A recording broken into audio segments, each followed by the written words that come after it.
इस वक्त BJP press conference कर रही है। शहजाद पूनावाला इसमें मौजूद हैं, सुनिए क्या कह रहे हो। तो मैं बस यही कहूंगी कि और इसके लिए भावनात्मक आधारों का भी उपयोग करने का प्रयास किया गया, परंतु आज न्यायालय ने जो निर्णय सुनाया है वो तथ्यात्मक आधार पर है। तथ्यात्मक आधार पर दिल्ली के मुख्यमंत्री श्री अरविंद केजरीवाल जी को 15 दिन की न्यायिक हिरासत में भेजा गया है, परंतु इस तथ्यात्मक आधार से बड़ा संवैधानिक और नैतिक प्रश्न खड़ा हो रहा है, क्योंकि वो हिरासत से सत्ता की सियासत करने वाले मुख्यमंत्री तो रह ही चुके थे और अब अभी तक उन्होंने जुडिशियल कस्टडी के बाद भी कोई उत्तर नहीं दिया है। इससे यह बहुत साफ हो जाता है कि सारा विपक्ष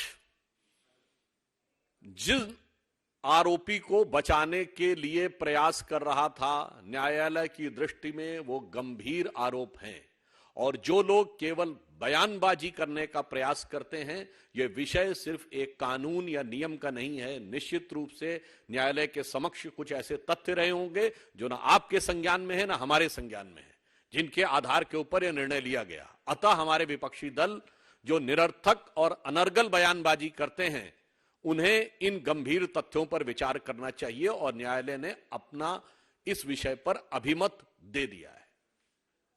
Those who try to portray the bogey of victimhood, I would like to underline that today's judgment of the court is based on the concrete evidences for which neither we or now you or anybody else is privy to it.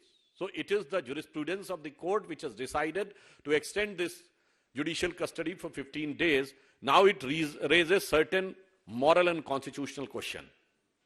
यहां पर मैं याद दिलाना चाहता हूं कि ये रामलीला मैदान में ही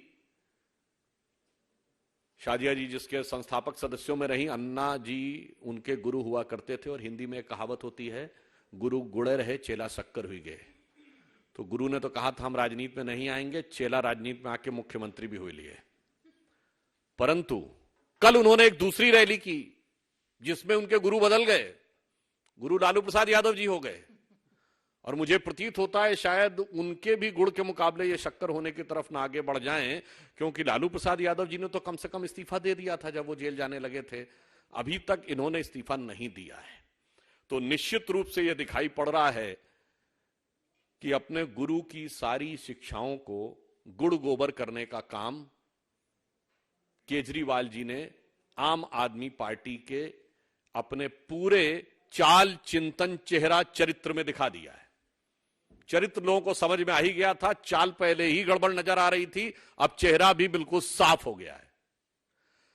अब मैं यह भी कहना चाहता हूं कि इस प्रकार की मीडिया में रिपोर्ट आई है कि केजरीवाल जी ने वहां नाम लिया है कि मुख्य आरोपी विजय नायर आतिशी और सौरभ भारद्वाज को रिपोर्ट करते थे। महोदय, अब मैं ये कहना चाहूंगा, ये तो समझना बड़ा मुश्किल है कि भाई शराब का घोटाला तो था, जिसको देखो वही आज यहां मदहोश है। अब यहां किसने है पी और किसने है पिलाई, ये तो समझना बड़ा मुश्किल हो रहा है भाई। लगता है सबने मिल बांट कर है पी और पिलाई।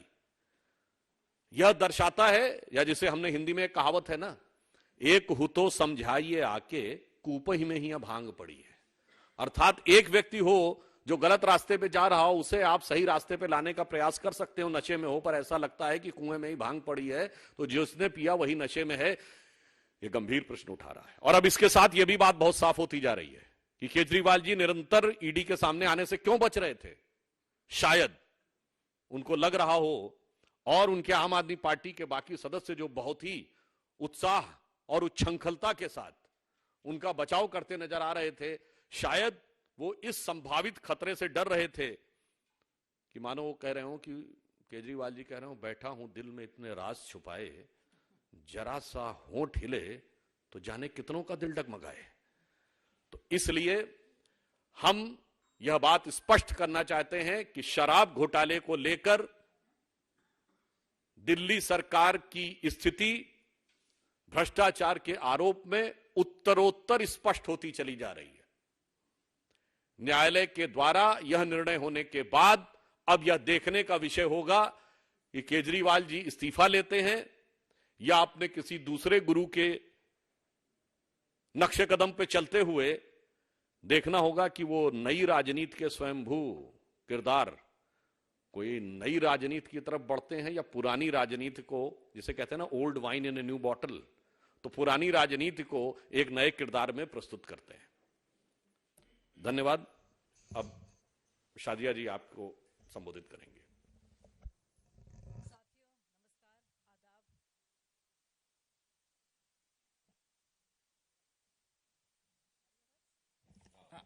आवाज आ रही है? नमस्कार, आदाब।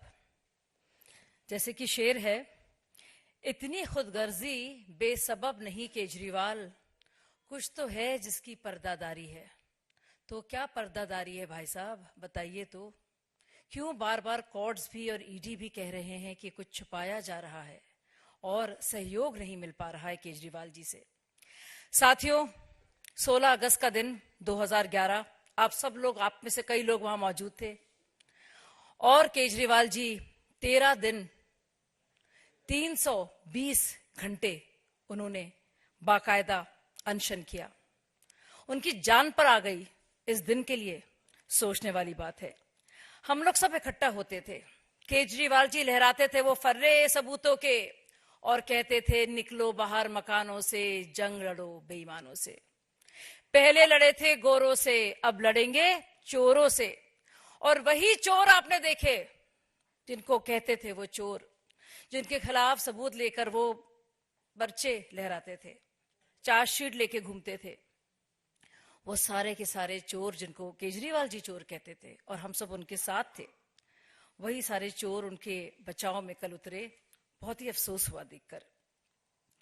साथियों, आप लोग जानते हैं कि केजरीवाल जी ने अपने पुराने साथियों के साथ क्या कुछ किया। एक एक करके सबके साथ विश्वासघात किया। गुरु अन्ना जी के बारे में तो बताया ही सुधांशु भाई ने, लेकिन एक एक करके आपने देखा, चाहे वो योगेंद्र यादव हो, प्रशांत भूषण हो, सबसे पहले मैं इससे निकली, मयंक गांधी हो, और ऐसे बहुत सारे लोग बिछड़े सभी बारी बारी। ये तो बात है पुराने साथियों की, जिसमें एडमिरल रामदास जो कि अंदर के उनके लोकपाल थे, उनको भी बड़े बेआबरू होके कूचे से निकाला गया। अब साथियों सोचे नए साथियों की बात करते हैं। सुनीता भाभी ने कहा था सबसे पहले कि ऐसे कुछ खुलासे हैं जो केजरीवाल जी कल कोर्ट में करेंगे। अब सोचने वाली बात है, अगर इतने पुख्ता सबूत और खुलासे थे तो भाई मनीष सिसोदिया तो 1 साल 2 महीने से जेल में सड़ रहे हैं, उनके पक्ष में क्यों नहीं किए? संजय सिंह उनके प्रिय साथी, उनके पक्ष में नहीं किए।